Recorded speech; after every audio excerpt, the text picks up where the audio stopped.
안녕하세요. 저는 올해로 서른이 되었고 벌써 며칠 후면 31 되는 여자입니다. 올해 참 코로나로 거지 같고 힘든 나날들을 보냈는데 여러분들은 모두 무탈하신가요?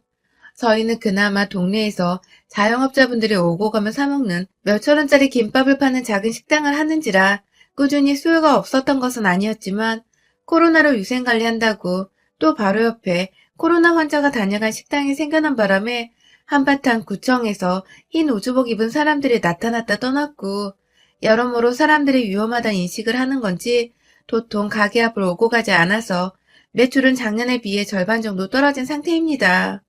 물론 코로나로 인해 다들 외식이나 밖에서 먹는 걸 안 하시는 바람에 떨어진 이유도 있겠지만 말입니다.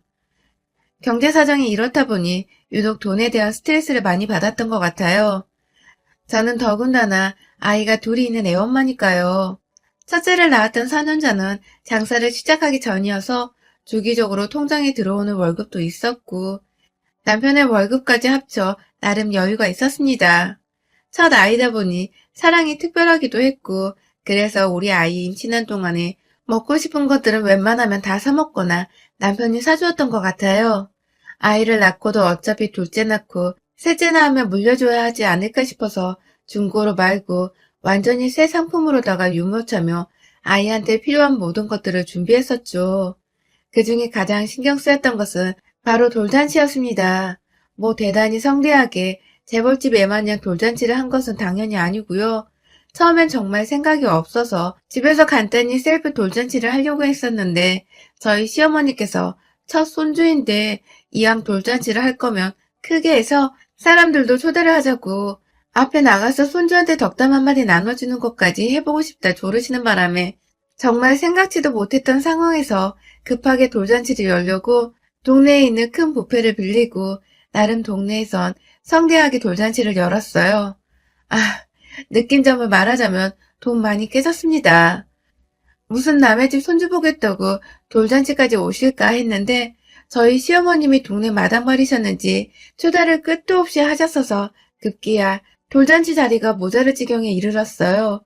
추가로 뷔페에 돈을 지불해서 몇 방에까지 예약을 하고 어찌저찌 받긴 했는데 이런 분들이 다 돌잔치 축의금이란 개념을 모르셨는지 하나같이 빈손으로 오시는 바람에 말 그대로 동네에서 무료 급식소를 연꼴이 되었었죠.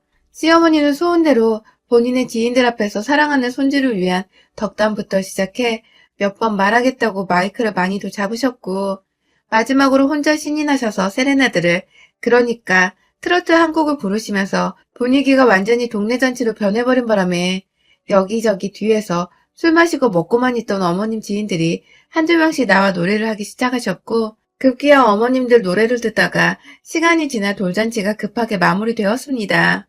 정말 기가 막히죠. 내 첫아이를 위한 돌잔치였는데 이건 뭐 축하해주러 온 사람들이 내 아이를 축하하러 온 건지 아니면 본인 노래 한 곡 뽑아본 그 순간을 축하하러 온 건지 알 수가 없더군요. 시어머니는 저희 부부 표정이 너무 안 좋자 그제서야 모두가 떠난 빈 뷔페 안에서 우리가 좀 많이 불렀지? 하고 머쓱해 하셨는데 거기다 대고 네, 너무 많이 불렀잖아요. 라고 화를 낼 수도 없고 애써 괜찮다고 표정 관리를 하면서 집에 왔는데 그날 참 뭐 같더군요. 하나 더 시어머니 말고 기억에 남는 게 있었다면 바로 저희 형님이었습니다. 남편보다 2살 딱 많고 저와 비슷한 시기에 임신하고 출산까지 하신 형님. 사실 그날 돌잔치에서 손주 덕에 형에 겨워 노래판을 벌리신 시어머니와 지인들보다 전 형님이 더 얄미웠답니다. 아니 글쎄 자기 애를 돌잔치하는 저희 아들마냥 화려한 금빛의 환복을 입혀와서는 사람들에게 우리 애도 돌이 얼마 전 지났다면서 자기 아들한테 덕담을 좀 건네달라고 여기저기 저희 부부 손님들한테까지 찾아와서는 자기 애를 봐달라고 인사를 시키더라고요.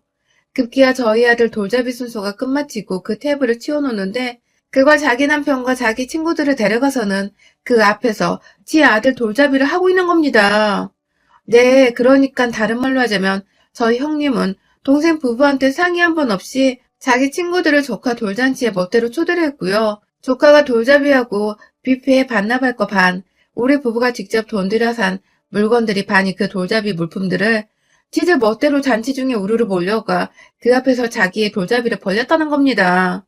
자연스레 옆에서 환호를 지르고 난리를 피우는 사람들의 시선은 저희 부부와 아이에게서 저 멀리 형님네 부부와 형님 아기에게로 쏠릴 수밖에 없었고요. 저희 부모님 포함해 저희 지인들까지 이게 무슨 개떡 같은 상황인가 싶어 당황해하며 아주 어수선했죠. 뒤늦게야 뷔페에서 고용해주신 사회자분께서 뒷정리를 하며 어찌저찌 그 무리들은 모여있다 해산당했지만 이미 형님의 아이가 저희 아이 돌잡이 물건들 중에서 돌잡이를 한 뒤였고 형님의 친구들까지 저희의 돌잔치에 참여를 해서 무료로 뷔페를 얻어먹고 다니고 있다는 것을 알고 난 후였어요.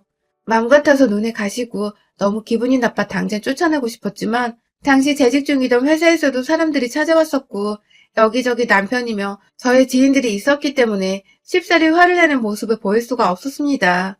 아, 그날의 기억으로 인해 저나 남편이나 형님에 대해 참 수치스럽게 생각을 하고 있어요. 도대체 어떻게 살았고 무슨 정신을 가지고 있으면 남의 돌잔치에 지 애를 데려와서 돌잡이를 하게 하고 지 친구들을 불러내 잔칫밥을 먹게 할 수 있었나 싶어서 정말 화가 머리 끝까지나 한동안 잊혀지지 않더라고요. 시어머니 또 중간에서 눈치가 더럽게 없어. 우리 손주랑 우리 외손주 돌잔치 참 재밌었어. 라는 소리나 해대시고 시어머니 눈에도 두 아이의 돌잔치로 보였었는데 다른 사람들 눈에는 어떻게 비춰졌을까 싶어 한동안 회사 출근하는 것도 정말 얼굴 붉히면서 출근을 했습니다. 그러다가 제가 아이를 키우면서 회사를 다니기 힘들어 퇴사를 했어요. 퇴사를 하고 한창 아이를 키우다가 우연히 엄마가 하시던 가게를 폐업한다 하시길래 제가 넘겨받아 김밥 분식점으로 차리게 되었고요. 엄마가 쓰시던 것들로 업종만 바꿔보는 것이라 준비할 것이 그리 많지는 않았지만 아무튼 일하며 시간 내기 힘들었는데 그 때문에 자연스레 저와 바톤 터치를 하면서 엄마가 저희 아이를 자주 돌봐주셨어요. 그렇게 큰 돈은 못 벌더라도 직장 다닐 때만큼은 벌게 되면서 나름 상사의 스트레스 없이 즐거운 마음으로 장사를 했습니다. 여기저기 간단히 식사하러 찾는 주변 가게 사장님분들이 단골이 되어주시니 그저 감사한 마음에 더 열심히 일을 했어요. 가끔 남편도 퇴근하고 일 도와준다고 찾아와서는 남은 분식까지 자기가 다 먹고 가겠다며 음식물을 비워주는 때도 있었고 큰아이와 함께 가게에 찾아와 엄마 일하는 거 보면서 놀기도 하고 참 나름대로 저희는 재밌게 장사하면서 살고 있었죠. 신기하게 그 사이 형님이나 시어머님은 한 번도 애가 보고 싶다거나 밥 한 끼라도 같이 먹자고 저희를 먼저 찾지 않으셨어요. 처음은 제가 그래도 며느리라며 몇 번 연락도 드려보고 사실 돌잔치 때 앙금이 남은 후로는 정말 가끔 시어머니께만 연락을 드렸는데 이상하게 불편해하시고 뭔가 껄끄러워하시는 것이 저도 그 후로 마음이 편치 않아 먼저 연락을 드리지 않았죠. 반응이 이런데 먼저 연락하고 싶은 며느리가 어딨겠어요. 그 시간에 우리 엄마한테 연락이나 한 번 더 하고 말죠. 그러다가 제가 아이를 하나 더 가지게 되었어요. 4년 만에 아이였죠. 첫째가 아들이라 내내 친구같이 지낼 수 있는 딸이 태어나길 바라고 또 바랬는데 정말 기적처럼 딸이었어요. 너무 신이 나서 오랜만에 시댁 식구들께도 아이를 가졌다며 인사를 드리고 축하까지는 안 바래도 수고했다. 뭐 그 정도 인사나 덕담 정도는 받을 줄 알았는데 시부모님은 축하를 해주셨지만 형님은 뭔가 축하라기보다 그래서 애가 언제 나오는데? 혹은 나오면 돌잔치는 하나? 라면서 아직 세상 밖으로 애가 나오기도 전부터 돌잔치 타령을 하더라고요. 괜시리 기분 더럽게 말이죠. 그리고 나서야 뒤늦게 알았어요. 형님도 저와 마찬가지로 뱃속에 아이를 키우고 있는 중이란 걸 말입니다. 아니 글쎄 이걸 아무한테도 말 안 하고 딱 자기 부모한테만 말을 해놓은 바람에 저나 남편이나 가족 중 누가 임신했다는 걸 나중에 알게 된 것이었죠.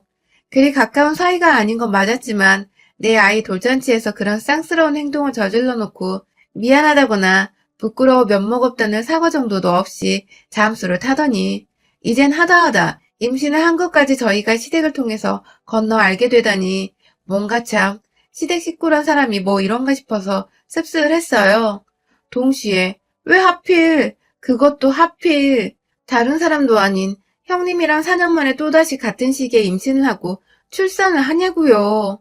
정말 뭐 이런 개 같은 우연이 다 있나 싶어서 임신을 했을 적부터 기분이 더럽고 등골이 오싹한 것이 저도 내내 다짐을 하게 되더라고요. 이번에 기어코 둘째에겐 돌잔치를 열어주지 않겠다고 말입니다. 절대로 돌잔치를 열어서 돌잡이를 해야 하게 되더라도 그건 우리 가족끼리 혹은 아주 가까운 사람들만 불러내 재미로만 하고 말겠다고 말이죠. 그렇게 마음을 먹고 얼마 지나지 않아 이 무슨 장난인 건지 코로나가 터지기 시작했어요. 가뜩이나 몸을 조심해야 하는데 코로나가 터져버려 저는 장사하는 것도 걱정을 해야 하고 뱃속 아기에 뛰어다녀야 할 우리 큰아이 몸까지 걱정을 해야 하는 판국이었죠. 다행히 남편은 잘리지 않고 지금껏 회사를 잘 다니고 있지만 저의 경우 가게 운영이 전부 다 힘들어졌고 배는 계속 불러와 힘에 부쳐 죽겠는데 코로나로 장사가 안 되니 스트레스와 몸이 뚱뚱하게 불어나 급기야 산후 불안장애 위험이 있다며 제대로 관리를 하라고 해서 출산 2달 전부터 부랴부랴 가게를 임시로 접고는 아이 태교와 출산에만 매진을 했습니다. 옆에서 남편님의 친정 부모님께서 많이 도와주셔서 천만다행으로 아이는 아주 건강하게 태어났고요. 하지만 아이가 태어났는데도 코로나는 사라질 기미가 보이지 않더라고요. 하루빨리 이 아이를, 우리 아이들을 키우기 위해서는 가게를 나가봐야 하는데 자꾸만 자영업자들 힘들게만 한 코로나 소식만 들려오기 시작하고 급기야 사태가 너무 악화되어 재확산이라는 상황까지 닥치게 되고 참 노답분이 2020년이더라고요. 어떻게 해야 할지 몰라서 그럼에도 남편 월급만으로는 내 식구가 절대로 온전히 잘 살 수 없다는 현실 판단 때문에 갓난아기를 정말 한 50일 정도 품에서 놓고 바로 가게를 열었습니다. 열자마자 바로 옆에 확진자가 터져서 그걸 수습하러 온 사람들을 본 주민들이 거의 대다수 저희 가게 주변으로는 얼씬도 안 하는 것 같았어요. 유동인구가 확 줄어버린 듯한 기분이 피부로 와 닿았거든요. 그래서 거의 일하는 시간을 절반으로 단축시켜서 가장 바쁜 점심때만 그래도 열심히 일을 하고서 얼른 가게를 닫고 아이를 보러 집으로 가길 반복했어요. 코로나로 밖에서 모이지도 말라고 하고 저도 아이가 있으니 어디 가서 확진자와 접촉을 하거나 감염되는 것이 무섭기도 했고 그래서 최대한 제 몸 조심을 하면서 장사를 하고 또 집으로 불이 나게 퇴근하는 일상을 반복했습니다. 지루하고 따분했지만 집에 사랑스러운 아이들이 있어서 언제나 집 가는 길은 행복 그 자체였어요. 그런데요, 아이를 낳고서 50일이 지나도 연락 한 번 없었던 저희 형님이 제가 가게를 열기 시작하면서부터 어디서 그걸 들었는지 귀신같이 전화가 왔어요. 자기도 아이를 낳았다면서 가게 열었다며? 하고는 저한테 대단하다고 정말 돈 많이 벌겠다며 칭찬인지 악담인지 모르겠는 말을 건네더라고요. 코로나 시국에 가게 하러 돈 많이 벌겠다는 건 또 무슨 소리인지 그냥 한 귀로 흘려버리고는 네, 뭐 애들 키워야 하니 벌 수 있나요? 하면서 대답을 드렸어요. 몸은 괜찮냐고, 아이는 건강하냐 등의 출산한 여자들에게 해야 할 기본적인 덕담을 먼저 건네보면서 말이죠.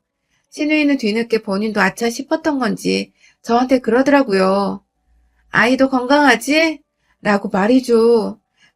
그리고 그 바로 뒤에 지금도 참 소름 돋는데 아이 건강하냐는 인사말 뒤에 바로 그래서 돌잔치는 언제 해? 라더군요. 아니 뜬금없이 얘가 막 태어나서 안부를 묻고 있는데 돌잔치를 언제 하냐뇨. 그것도 코로나로 모이지 말고 행사 같은 거 자제하라고 TV만 틀면 매일같이 뉴스가 흘러나오는데 뭘 돌잔치야. 너무 기가 막혀서 순간 저도 모르게 네? 한 명 웃어버렸어요. 그러자 형님이 갑자기 왜 웃어? 라고 물어보더라고요. 끝까지 본인이 기가 막힌 소리를 해대는 줄을 모르고 있는 것 같아서 말했습니다. 아니 저번에 저희 애 돌잔치 와서 그렇게 민폐를 끼쳐놓고 계속 저한테 돌잔치 언제 하냐는 질문을 하고 싶어요? 라고 말입니다. 제 딴엔 정말 속에 담아뒀던 말을 해버린 것이었어요. 끝까지 그날 이후 미안하단 말을 한마디도 안 해놓고선 뻔뻔하게 돌잔치 타령을 해대는 게 너무 얄미웠으니까요. 하지만 반응은 예상 밖이었어요. 형님은 아주 미친년 마냥 고래고래 소리를 질러대더니 네가 나를 얼마나 우습게 하면 민폐라는 말을 하냐? 라는 둥. 그냥 물어본 거야. 둘째는 돌잔치 언제 하냐고. 라며 끝까지 본색은 안 드러내고 핑계를 대는 둥. 아주 꼴값에 육값을 떨어대더라고요. 자기 둘째 돌잔치 할 때 또 우리 아이 돌잔치에 껴서 하려는 거 내가 그거 모를 줄 알고? 정말 쌍욕이 목구멍까지 튀어나오려던 거 가게에서 전화 받았던 거라 웬만하면 참았습니다. 2절, 3절 끝도 없이 욕을 하고 싶은데 그러다 손님 오면 얼렁뚱땅 전화를 끊어야 하니까요. 결국 네, 그럼 지금 제대로 말씀드릴게요. 저나 애 아빠나 둘째 돌잔치 할 마음이 전혀 없으니 다시는 돌잔치에 대해 물어보지 마세요. 그런데 형님은 돌잔치 언제 하세요? 라고 말해줘.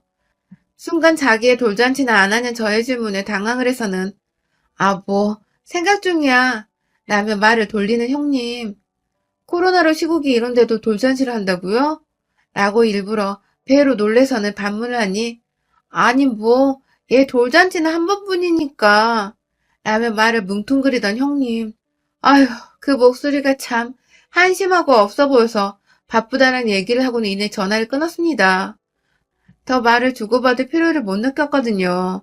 그렇게 가게 닫고 집에 가서도 엄마한테도 화선을 하고 퇴근하고 집에 온 남편한테도 하소연을 하면서 도대체 왜 남의 딸 돌잔치를 하는데 이렇게 궁금해하냐고 의도가 너무 뻔하지 않냐고 화를 냈어요. 남편도 그 얘기를 들으니 지난날에 자기 아들 돌잔치 때 누나가 저지른 민폐짓이 생각났던지 한동안 씩씩거리다가 내가 대신 미안해 라는 말을 남기고 방으로 들어가 버리더라고요. 더 자세히 방을 살펴보니 남편은 시어머니께 전화를 한 것 같았어요. 지난 돌잔치 때 그 난리를 쳐놓고 우리 둘째 돌잔치는 뭐가 궁금하다고 전화를 했냐며 신우이한테 그 저녁에 막 혼자서 퍼붓고는 전화를 끊었죠.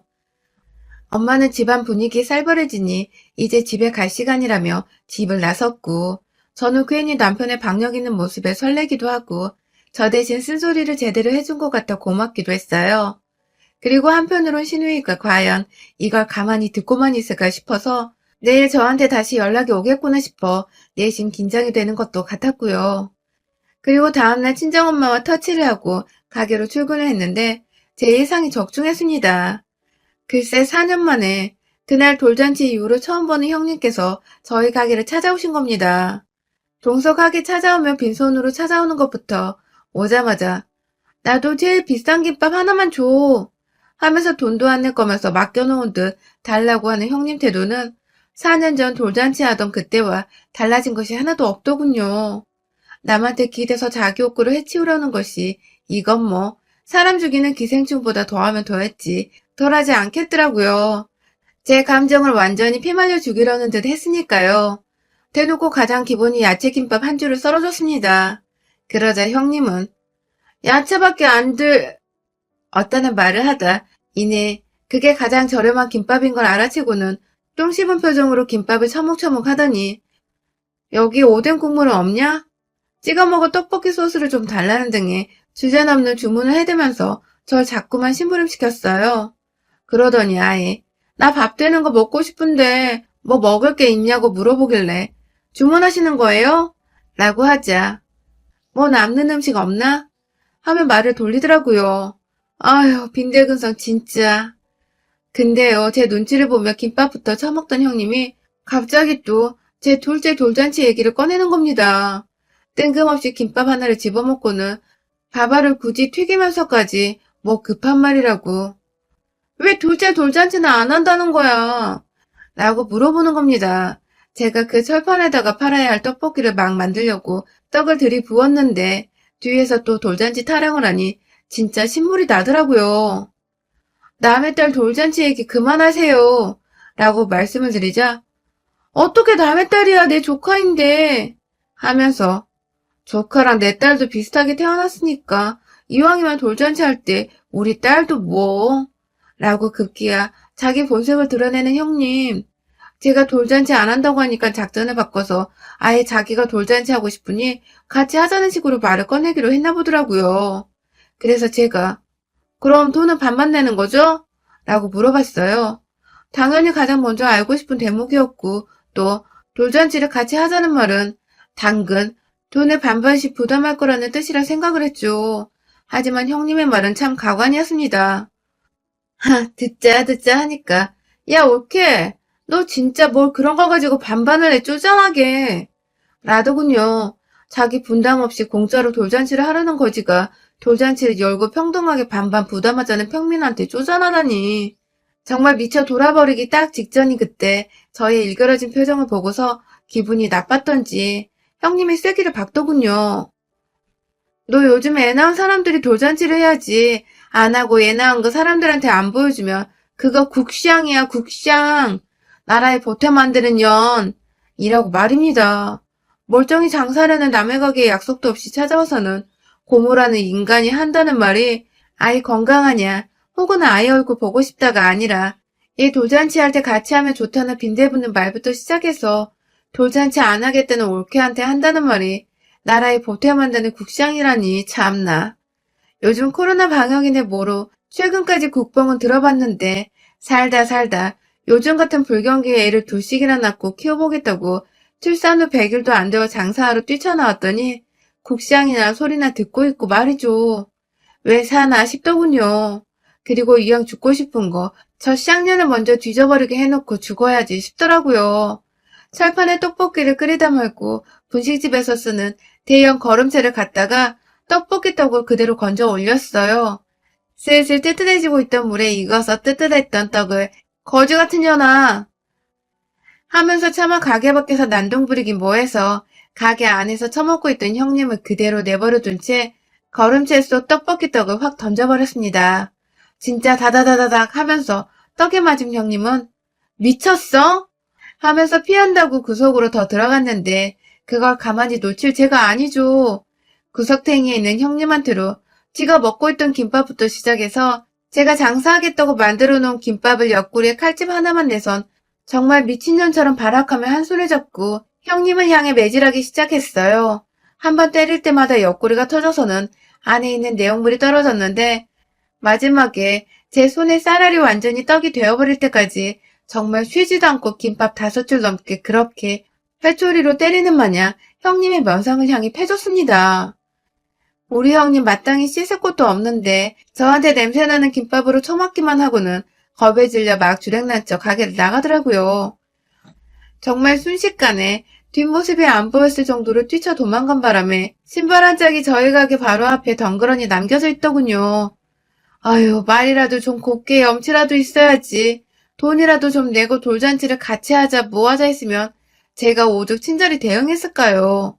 그 입이 방정이고 태생이 그지 같아서 염치라는 것도 모른 채 공짜로 돌잔치를 하려 하고 남의 가족에 민폐나 끼치더니 한 번이 아닌 2번을 또 그 짓을 하려 하다니 맘 같아선 확 걸음체로 기름칠해줘서 줘 패주고 싶었는데 아이들 고모니까 그거로 치닫는 것까지는 참았습니다. 뭐 나름 김밥에 떡으로 혼나 가게 홍군형 내준 건 속이 시원할 정도로 잘한 것 같네요. 그 후 형님은 정말 쥐죽은 듯 남편이나 저한테 연락 한 번이 없었고 저희는 소원대로 저희 가족끼리 단촐하게 일부러 시부모님까지 저희 집으로 초대를 해서는 형님 보란 듯 온전히 가족끼리만 화목하고 세상 행복하게 돌잔치를 했습니다. 맞춤독에 맞춤 돌잡이 세트까지 우리 딸아이가 5만원짜리 지폐 잡는 거 사진으로 남겨서 카톡 프로필 사진도 설정을 해놨네요. 우리 형님 제 카톡 사진 보며 얼마나 저희 집에 못 온 걸 아쉬워하고 있을지. 그 거지건선 빈대본성은 안 봐도 뻔한데 부디 끝까지 짜져 계시길요. 여러분의 생각은 댓글로 남겨주세요. 오늘도 시청해주셔서 정말 감사합니다.